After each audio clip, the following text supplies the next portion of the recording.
Նախկիններին մարդասպան են ասում, նկատի ունենալով մարտի 1-ի Չէ, իրանք սուրբ են, իրանք ոչ մեկի չեն սպանում։ Մարտի 1-ի 10 դեպքը, բայց դա ասում է այն ուժը, որ 5000 զոհ է տվել։ Մարտի 1-ին, չասենք էս 5000 եւ այլն։ Մարտի 1-ին այն ամենակարկառուն դեմքերից մեկը ինքը վարչապետն էր։ Եվ երբ որ փողոց դուրս էին եկել ժողովուրդ եւ իրենց ամբիցիաներով գրպանից հանեց մի փոքր երեխայի կոշիկ, այս երեխային այսիշտեղ մորթեցին, չգիտեմ եւ այլն։ Այսինքն նա եւս մեկ անգամ գրգռում էր այդ գրգռված ժողովրդին, որ լիներ քաղաքական մեծ ապստամբություն ասեմ, թե պատերազմ ասեմ եւ այլն։ Նա ի սկզբանե երևի թե խոսքավորները թուրք է եւ այլն, դա թողնենք մի կողմ, բայց էությամբ նա թուրք է։ Անկախ նրա այդ ծագումնաբանական մայրը թուրք է թե ոչ, նա ի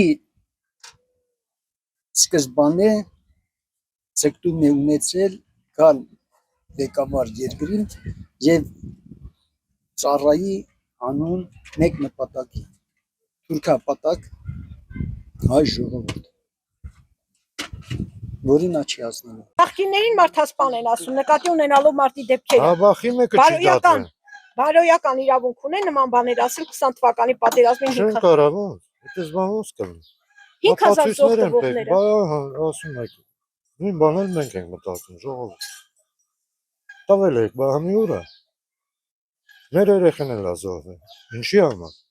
Անարդյուն։ Այսքանից հետո նորից այս նույն բանը էլի կրկնում, նույն բանը անում են։ Ոչ, արդար չի։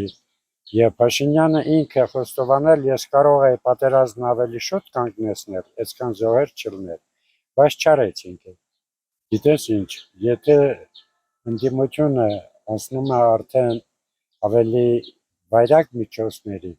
խանութներ են վառել, ավտոմեքենաներ են վառել, դրանց դեմ պայքարել անհրաժեշտ է։ Եվ պայքարի ընթացքում զոհեր կլինեն, սա բացառված չէ։ Իհարկե չունի, առավել ևս մարտի 1-ի դրդապատճառը եղել է հենց ինքը։ Այդ ասենք ես հեծանուց չեմ բոլին, կա պատասխանական, դե բարոյական չի, չեմ էլ ուզում անդրադառնամ իրա ոչ մի խոսքի։ Ինքը իմ համար գոյություն չունի, ոչ վարչապետ, ոչ էլ առավել ևս մարդ տեսակ։